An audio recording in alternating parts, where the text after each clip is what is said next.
Hello, good morning. This is Zee and welcome to my vlog. Hope you all are doing great. हम भी अच्छे हैं। तो आज का मौसम कुछ इस तरह से हो गया है और आप दूर एक देख रहे होंगे ना, ये बकेट में। देखिए मैं जूम करके दिखाती हूँ। मैं इसमें पानी फिल करके रखती हूँ ना, जो क्रो आते हैं और इसमें प्लास्टिक के मार्बल, पत्थर, टाइल्स के टुकड़े, जो भी इन्हें मिलता है वो लाके इस पानी में डाल देते हैं। एक्चुअली जब भी पानी कम हो जाता है इसमें आके नहाते हैं। मॉर्निंग में बहुत सारे क्रोज आके इसमें नहाने बाथ लेते हैं। पानी ऐसे भी कम हो जाता है और गर्मी की वजह से भी पानी का जो लेवल है थोड़ा कम हो जाता है। मैं थोड़ी थोड़ी देर में भरती रहती हूँ। तो हमने बचपन में जो कहावत वो सुनी थी ना कि क्रो कितने क्लेवर होते हैं। पानी एक कहानी सबने शायद पढ़ी ही होगी कि एक कौवा था, बहुत ही प्यासा था और वो पानी पीने गया तो उसने देखा कि किसी चीज़ में पानी रखा हुआ था, लेकिन वो बेस एकदम नीचे पानी था। तो उस कौवे ने उसमें पत्थर डाल डाल के उस पानी को लेवल अप करने के लिए, ऊपर लाने के लिए इस तरह से किया और फिर वो उसने अपनी प्यास बुझा ली। तो ये स्टोरी बेशक ही ट्रू है, क्योंकि मैंने देखा है। मैं जब भी मॉर्निंग में पानी भरने जाती हूँ ना, जैसे पत्थर, कंकड़, क्लिप्स, जो भी उन्हें मिलता है वो ला के इसमें डाल देते हैं। बट मैं हमेशा ध्यान रखती हूँ, मैं हमेशा हर पल थोड़ी थोड़ी देर में उसको फिल करती रहती हूँ। क्रो तो है ना, वो थोड़ा सा झुक के भी पी लेता है, बट जो छोटी छोटी बर्ड्स होती हैं ना, वो बहुत ज़्यादा झुक के नहीं पी पाती।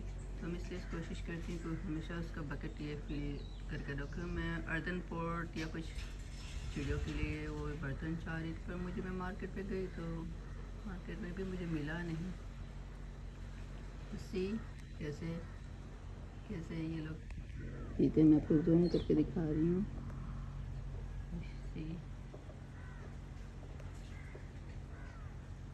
ला के सब कुछ इसमें डाल देते हैं और पानी को एकदम ही गंदा करते हैं। एक दिन तो जला हुआ लकड़ी ला के उसने डाल दिया था। मैंने पीछे थोड़ा सा ऐसे बर्न किया था फायर प्लेस में, तो उसने वो लकड़ी, जली हुई लकड़ी उठाकर उस पानी में डाल दिया था। तो बहुत ही स्मार्ट होते हैं। हम सोचते हैं कि हम ह्यूमन से ज़्यादा स्मार्ट हैं, नहीं, हमसे ज़्यादा ये जानवर, बच्चे बहुत स्मार्ट होते हैं। परसों दिन तो काफ़ी बारिश हो रखी थी। काफ़ी बारिश तो नहीं हुई, बट इतनी तड़क भड़क और गरज के साथ, लाइटनिंग, थंडर के साथ ऐसा लगा था कि बारिश इतनी होगी कि थमेगी ही नहीं। फिर ऐसा कुछ हुआ नहीं, क्योंकि बारिश बस it rain for 2 minutes only.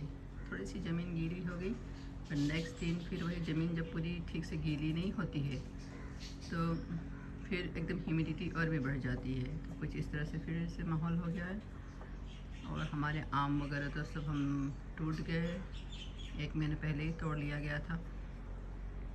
तो मैंगोज़ तो सारे टूट चुके हैं। आपके यहाँ मैंगोज़ कितने बड़े हैं? मैंने मेरे सिस्टर से पता किया था, वो लोग बोला नहीं, हमारे यहाँ तभी मैंगो बहुत छोटे छोटे, और हमने 1 महीने पहले ही मैंगोज़ हमारे राइपन हो चुके थे।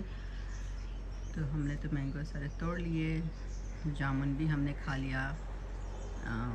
कोकोनट हमने नहीं खाया, एक बार गिरा हुआ था तो हमने कोकोनट खाया था, क्योंकि कोकोनट का जो शेल होता है ना, वो इतना हार्ड होता है कि उसे तोड़ने के लिए हमें कुछ औजार चाहिए, वो हमारे पास था नहीं।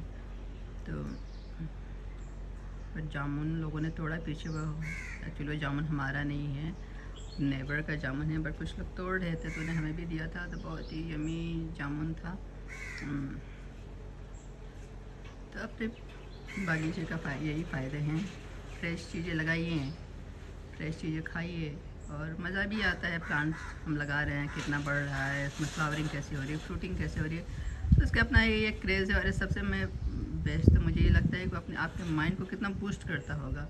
बट आजकल के लोग हैं पूरे दिन फ़ोन पे ही डूबे रहते, चाहे वो ऑफिस वाले लोग हों, चाहे घर के लोग हों। कोई यूट्यूब में कुछ देख रहा है तो कोई कुछ देख रहा है, कोई कुछ देख रहा है। मतलब इस फ़ोन ने तो सबको एक दूसरे से अलग तो कर ही दिया है। एक ही घर पे सब लोग फ़ोन लेके अलग अलग कॉर्नर पे बैठे रहते हैं, किसी को किसी मतलब नहीं, कोई किसी से बात नहीं करता, कोई किसी का हाल चाल तक नहीं पूछता। अपने ही रूम में कोई किसी का हाल चाल नहीं पूछता, तो फिर पड़ोसी के बारे में तो कोई क्या ही पूछेगा।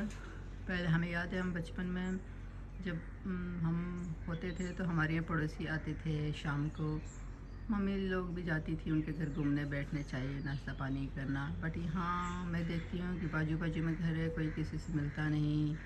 मिलना तो दूर की बात, कोई किसी को हेलो हाय भी नहीं कहता। मैं वॉकिंग करने जनरली जब जाती हूँ तो मैं देखती हूँ लोग कुछ लोग वॉकिंग करते रहते हैं, बट वो जब आपका आई टू आई कांटेक्ट होगा तो उनका जेस्चर भी एकदम स्माइलिंग नहीं रहेगा, ऐसा लग रहा है कि आपका कोई उनसे दुश्मनी रहा होगा, ऐसा नहीं।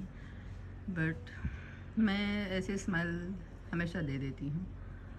तो लाइफ में अगर आप देखने जाइए तो कुछ भी है नहीं, एक दूसरे से दोस्ती, प्रेम, एक दूसरे का ख्याल रखना, बस यही है।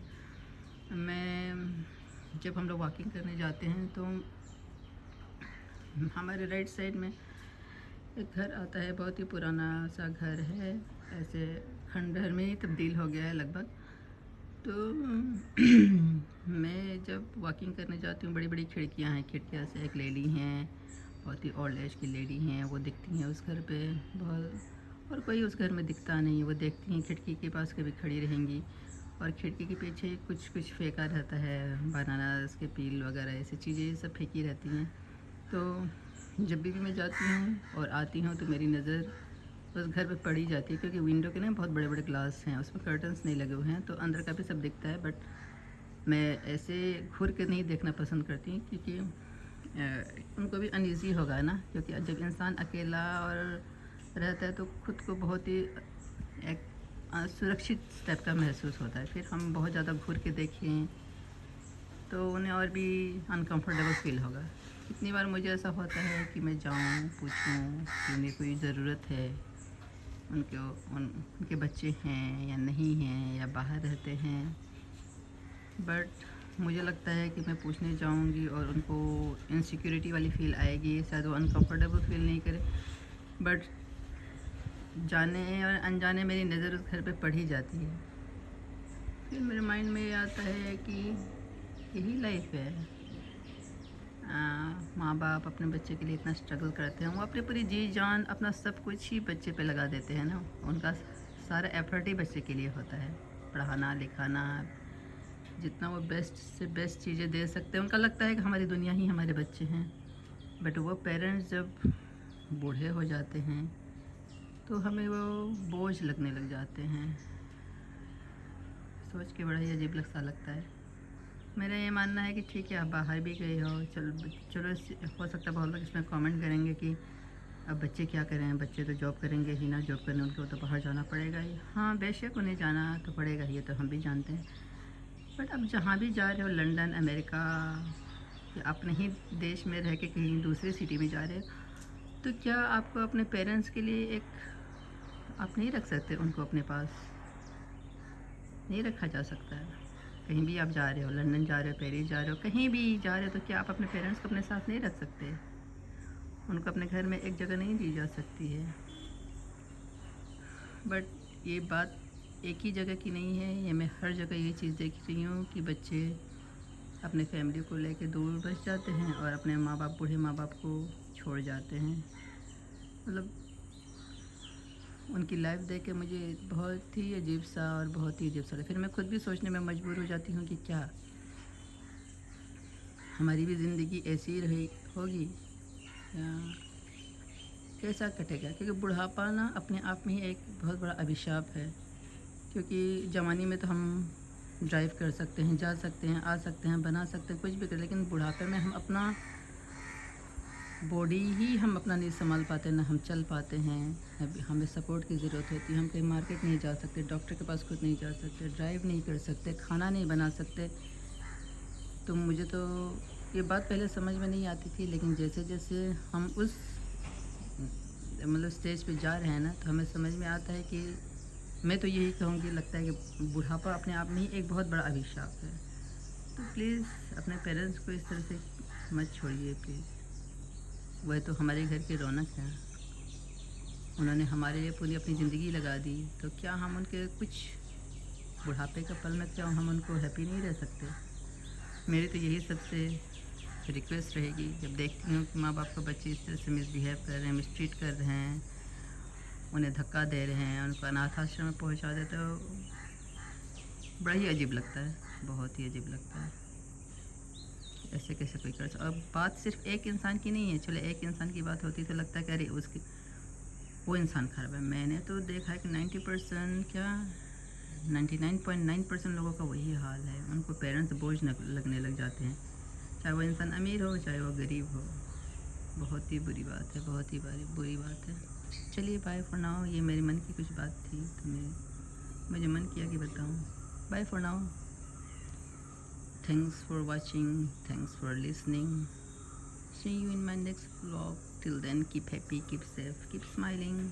और दूसरों के भी हंसाइए। आपके घर के आजू बाजू भी कोई है, ऐसे बुज़ुर्ग हैं अकेले रहते हैं, तो प्लीज़ उन्हें जाइए पूछिए। थैंक्स।